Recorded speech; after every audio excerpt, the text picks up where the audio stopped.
Mankar station আমি কীর্তনে গিয়েছিলাম বাবা। প্রতি বছর সেই জীবনের বাড়িতে আজও কীর্তন হয়। সেই মানকর স্টেশনে অনেকে নাম শুনেছেন, জায়গাটার নাম মানকর। এই মানকরে একজন ভক্ত ছিল যার নাম ছিল জীবন। এই জীবন তার 5টা মেয়ে ছিল জানো। আর এই 5টা মেয়ের এত অভাবের সংসার, বিয়ে দিতে পারছিল না। এখনকার দিনে তো সমাজ নয় বাবা যে জামাই খুঁজতে লাগবে না, কিন্তু তখনকার দিনে একটা জামাই খুঁজতে গেলে বাবার কত ছাতা জুতো ছেড়ে যেত। তা 5টা মেয়েকে বিয়ে দেবে কি করে? আর এই কথা ভেবে ওই যে বাবা বিশ্বনাথের কাছে গিয়ে, কাশীধামে বিশ্বনাথের কাছে গিয়ে জীবন খত দিয়েছিল। বাবা খত মানে বোঝো তো, মানে 1 সপ্তাহ অনাহারে অনিদ্রায়, মানে একেবারে ষষ্ঠাঙ্গে দণ্ডবদ্ধ হয়ে পড়েছিল 1 সপ্তাহ। আর বাবা প্রকট হয়ে, বিশ্বনাথ প্রকট হয়ে বলেছিল, জীবন চলে যাও, তোমার ভক্তিতে আমি সন্তুষ্ট, তোমার মেয়েদের বিয়ের ব্যবস্থা করে দেব, তবে আমি দিতে পারবো না। তুমি চলে যাও বৃন্দাবনে। আর বৃন্দাবনে গিয়ে দেখবে মদন মোহনের মন্দির, যারা গেছেন বাবা দেখেছেন, বৃন্দাবনে মদন মোহনের মন্দির যমুনার পাশে। আর তার পিছনেই আছে বাবা দ্বাদশ লীলা আছে। এই মদন মোহনের পাশেই দেখবেন একটা ছোট্ট কুড়ে ঘর, যেটা হলো সনাতন গোস্বামীর ভজন কুটির।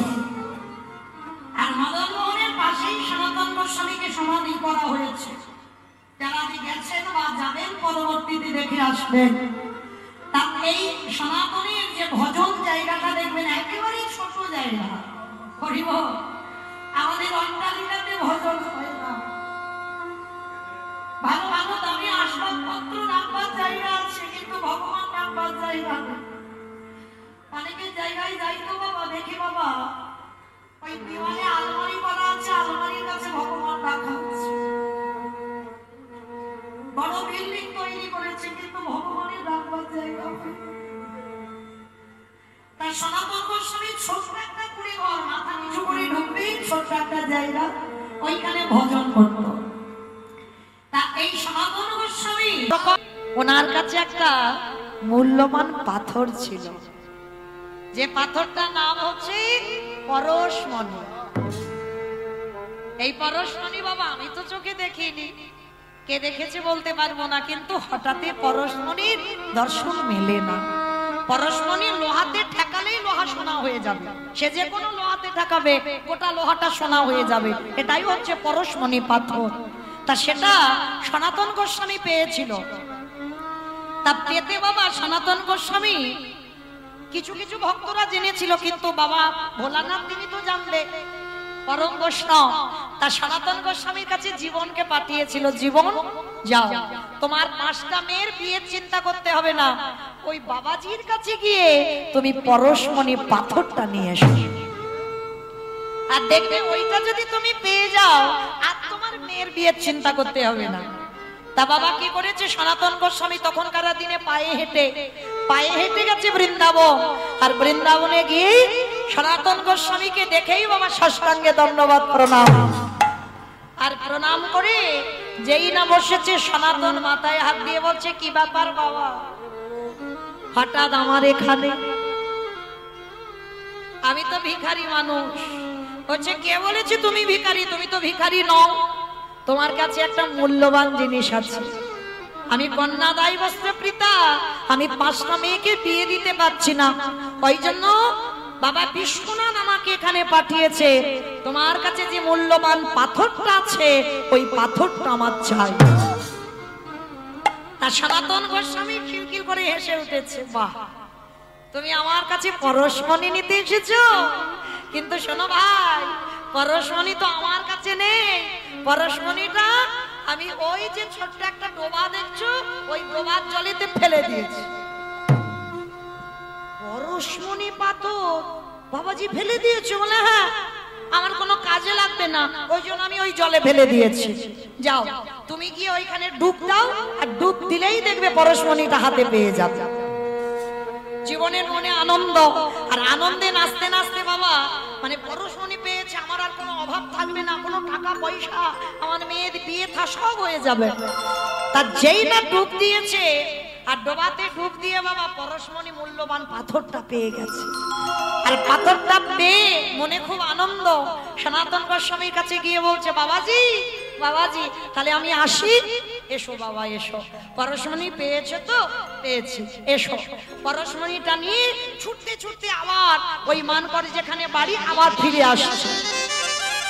অনেকটা দূর চলে এসেছে, আর অনেকটা দূর চলে আসার পর হঠাৎ রাস্তার মাঝখানে জীবন কি করেছে, দাঁড়িয়ে গেছে। ছুটতে ছুটতে যাচ্ছিল, দাঁড়িয়ে গেছে। পরশমণিটা হাতে নিয়েছে।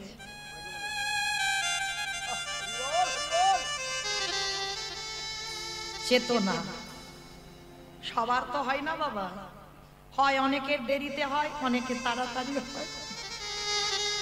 পরশমণিটা হাতে নিয়ে মনে মনে ভাবলো, আচ্ছা এই পাথরের তো এত দাম, এত মূল্য, কত ভিখারি মানুষ, একটা কুড়ে ঘর, খড়ের ছাউনি, আবার নিচু হয়ে ঢুকতে হবে, একা থাকার মতো জায়গা, তাহলে অত গরিব মানুষ এই মূল্যবান পাথরটা যদি ওনার কাছে রাখতো তো কত কাজে লাগতো।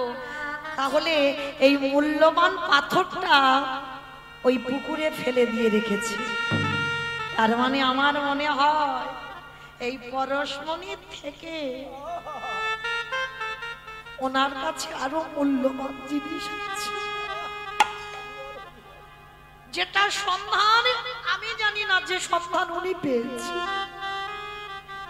তাহলে তোমায় দেখতে হয় এই পরশমণির থেকে কি এমন মূল্যবান জিনিস যেটা ওনার কাছে আছে। পরশমণি পাথরটা বুকে নিয়ে ছুটতে ছুটতে গেছে, গিয়ে সনাতন গোস্বামীর কাছে গিয়ে বলছে, বাবাজি বাবাজি একে বাবা, তুমি তো এক্ষুনি গেলে, আবার চলে এলে, তোমার তো পরশমণি পাথর দিয়ে দিয়েছি। আজ নয়না জলে কেঁদে বলে, বাবাজি তুমি কৃপা করে বলে দে, যার এত মূল্য, যার এত দাম, তাকে তুমি ওই পুকুরে ফেলে রেখেছো, তাহলে একেবারে কৃপা করে বলে দাও, এই পরশমণির থেকে তোমার কাছে কি এমন মূল্যবান ধন আছে, যে ধন তুমি আঁকড়ে রেখে এই পরশমণি পুকুরে ফেলে দিয়েছো। সনাতন খিলখিল করে হেসে উঠেছে, জীবন ও জীবন, তুমি নেবে আমার কাছে যে পরশমণি পাথরে আছে? নেব, আমার এই পরশমণি চাই না, এর থেকে নিশ্চয়ই তোমার কাছে আরো মূল্যবান জিনিস আছে। জীবনে যাই না নয়ন জলে বুবু ভাসিয়ে কাঁদলো, সনাতন জীবনের মাথায় হাত রেখে বলল, জীবন এই পরশমণি পাথর লোহাতে ঠেকালে লোহা সোনা হয়, তাতে কি হবে? বাহ্যিক জগতে তুমি সুখ পাবে, কিন্তু আমার কাছে যে পরশমণি আছে, এই পরশমণির যদি একবার সন্ধান পেয়ে যাও, তার শুধু বাহ্যিক জগতের কোন সুখ নয়,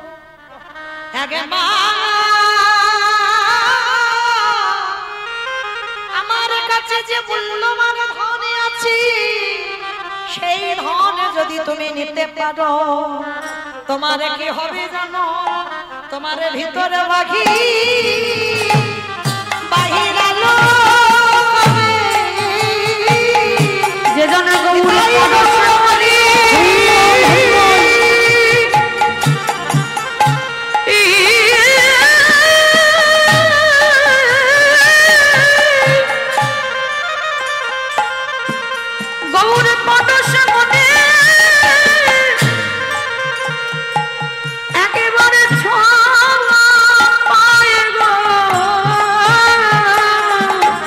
তার ভিতর বাহির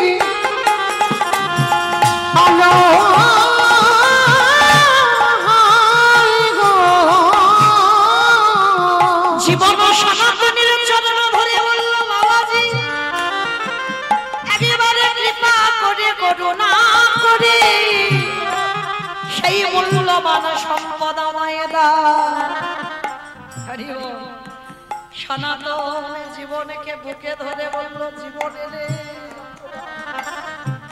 এই জগতে যদি সেই মূল্যবান সম্পদ পেতে হয়, যা জীবনে একেবারে যমুনা থেকে স্নান করিয়া শুদ্ধ বসনে পরিধান করি একবার আমার চরণে বস।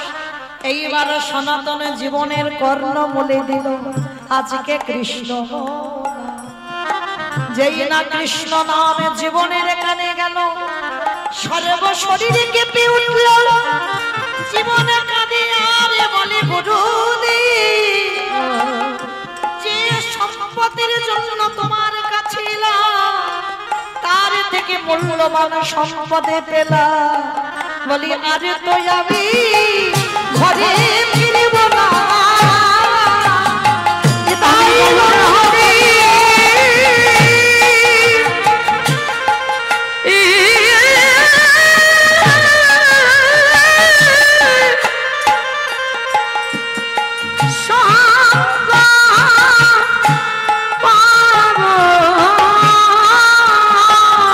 বলে আরে তো আমি ঘরে ফিরিব না।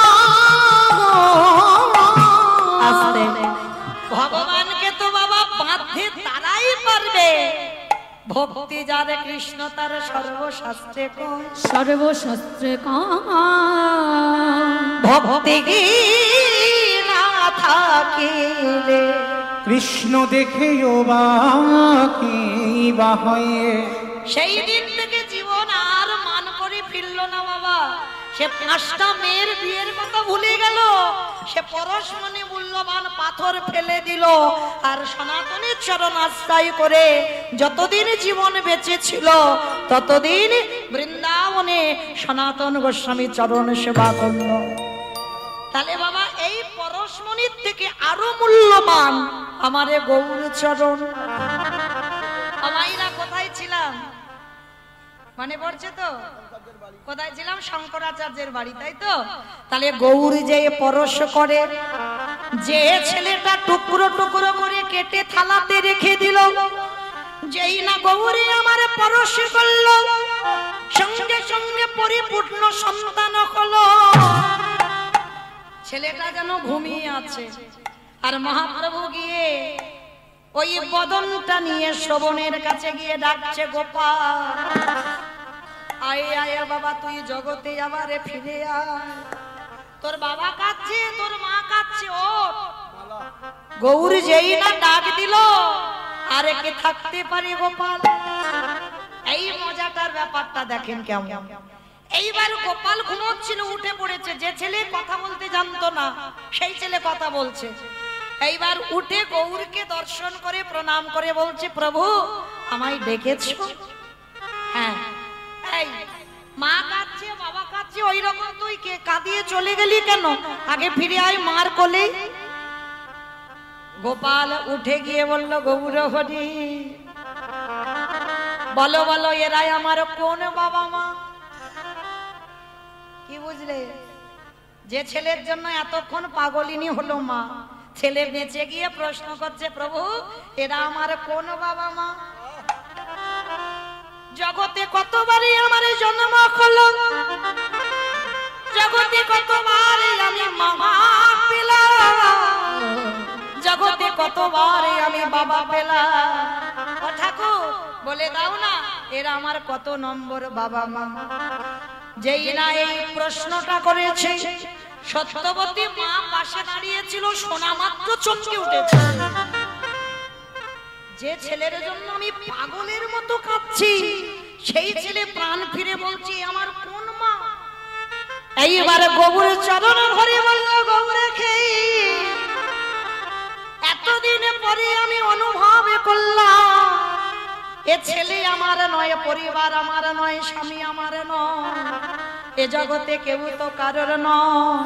যদি কেউ আপন হতে হয়, দয়াল একজনই আপন, সেটা হলো তোমার রাতুল চরণ। এই জীবনে যে সময় থাকতে থাকিতে একেবারে গৌর চরণ আশ্রয় করি, তারি অচিরে কৃষ্ণ কৃপা পাইব যে জন সময়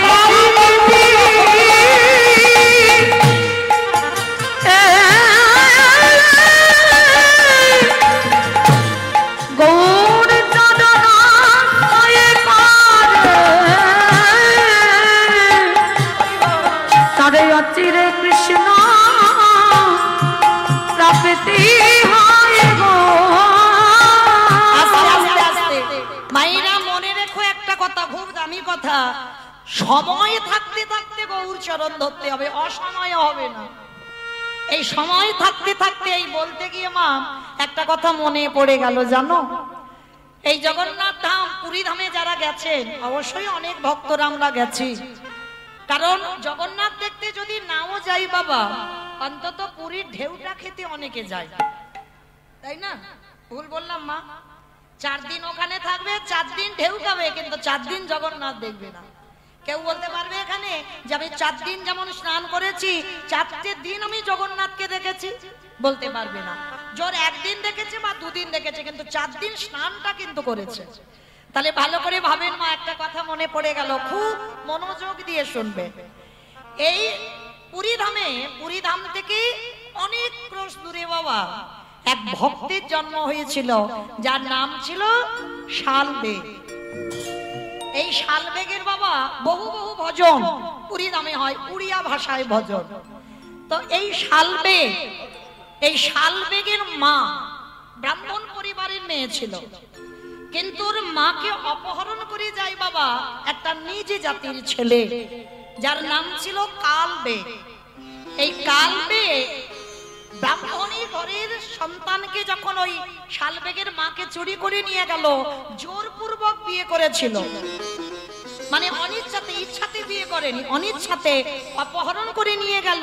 আর খুব রূপবতী নারী ছিল, তো তার যেই না অপহরণ করে ওকে বিয়ে করলো, আর ওই কালবেগের ঔরসে জন্ম নিয়েছিল পুত্র শালবেগ। আর এত দুরাচার ব্যক্তি ছিল বাবা, যখনই এই শালবেগ একটু বড় হয়েছে, কথা বলতে পারে, মা ছেলের মধ্যে এমন করে রেখেছিল দুজনে কোথাও যেতে পারবে না ঘর ছাড়া। আর এই শালবেগের মা ছোটবেলা থেকে বাবা শালবেগকে সংস্কারগুলো দিয়ে রেখেছে।